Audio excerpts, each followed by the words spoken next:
наши дети, наши жены, они без намаза ходят, без омовения ходят, без ничего, без Курана ходят. И нас это не волнует.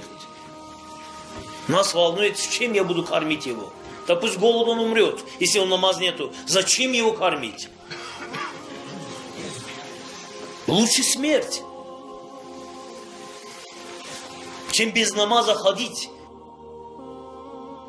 Для чего он нужен? Мы об этом не думаем. Ходит, что попало, мои дети делают.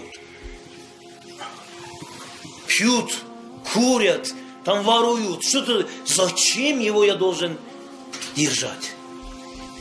За него думать, переживать.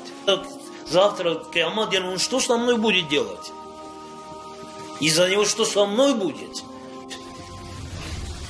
Но это нас не волнует.